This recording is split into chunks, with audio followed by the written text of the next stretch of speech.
Hey Hawk fans, Matt Martucci with you for another very special edition of Take 5. Usually you're accustomed to seeing our student athletes be on the hot seat for 5 different questions. Well, today we decided to change it up a little bit, and a very special guest in St. Joseph's Athletic Director Don DiJulia. First off, thank you for stopping by. Glad to be here, Matt. So I've watched the other shows, and they're terrific. Yeah, you're ready to go? Ready to go. Ready to go for your 5 questions. Yeah. First one, second season now for Hagan Arena for both the men's and the women's basketball team competing in that arena.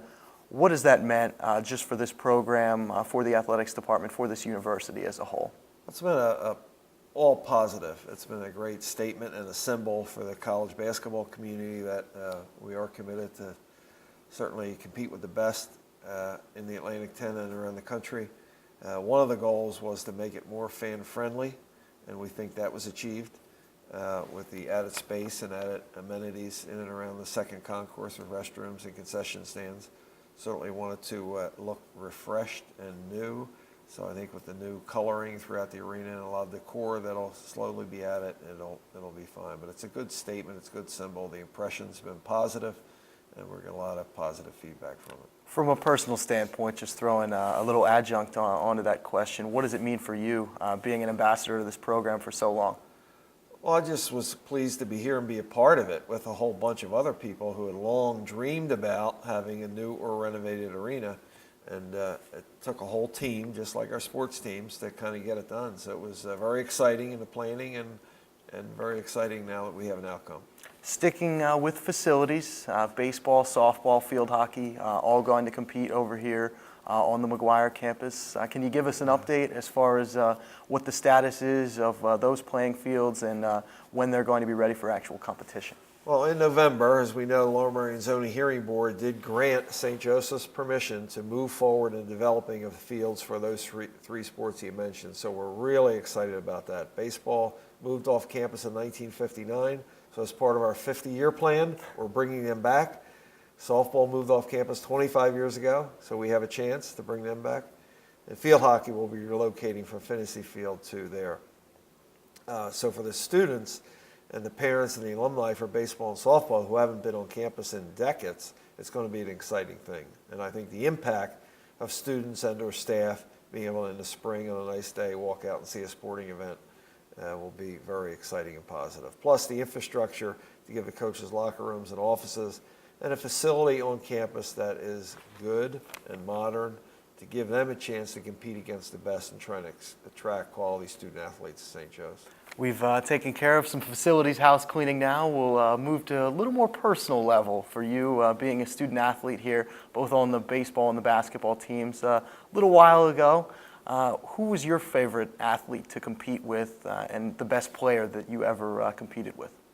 On St. Joe's team? On St. Joseph's teams. Well, on the basketball team, certainly one of our all-time best, and his banner is retired, so even my other teammates would not argue if I signal out Clifford V. Anderson from the class of '67 as one of St. Joe's all-time best. So he was a special person, and then and now, and he was a gifted player and a fierce competitor. On baseball, now I have too many fond memories and too many teammates that are giving me a heck of a lot of time. I don't think on that team we had somebody whose jersey is going to be retired. But if I had to pick one, I would say our speedy center fielder, Jerry O'Connor, as kind of our key guy during that era. So Cliff Anderson and Jerry O'Connor, very good. One of the questions that we ask our student athletes is what their pregame ritual happens to be, things they do before the game. Well, it made us think, what does the athletic director like to do before the game? What's your pregame ritual, perhaps at a St. Joe's basketball game? Where can we find you 15 minutes before tip-off? Well, 15 minutes, I'll answer that, but game day is a unique experience. Everybody has their different things. Some things I can say and some things not, but the day usually starts early and kind of just mentally preparing to be sure that we're ready to host. And usually probably 2 hours before game time in the building, going down different checklists with staffs. If we have pregame events, then be sure that's set so we can host and see people that we want to see and thank them for their support when they come to a pregame meeting or an event. but 15 minutes before the game, probably near the court area. I was going to say, After you the team- say hi to me, Joe and I, every now and then, so I found you there. Say inside that 30-minute mark, when the officials take the floor, teams take the floor, then usually around the court area, just to be there in the event that you're not needed. And hopefully you're not, that the lights go out and all the emergency things that you need to be prepared for. But just see everybody set and ready to go, watch the crowd file in and get excited, and hear the music and the drum and the hawk fly, and get ready for tip-off. And finally, our wild card question that we usually ask. Obviously, you've seen a lot of games from a lot of different teams here at St. Joseph's. We compete against city schools year in, year out.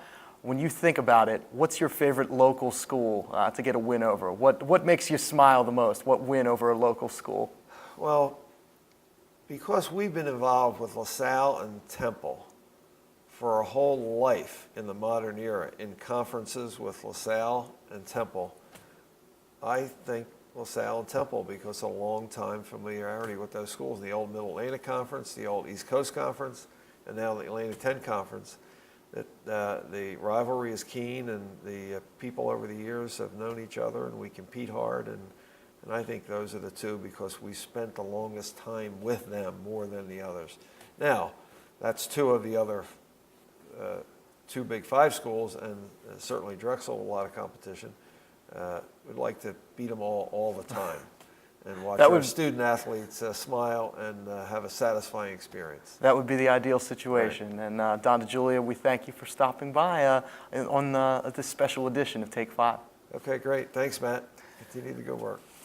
St. Joseph's All Access, once again, another edition of Take 5. For Don DiJulia, I'm Matt Martucci. We'll go back to our regularly scheduled Take 5 interviews next week. Hope you enjoyed this one, Hawk fans. We'll see you next time on St. Joseph's All Access.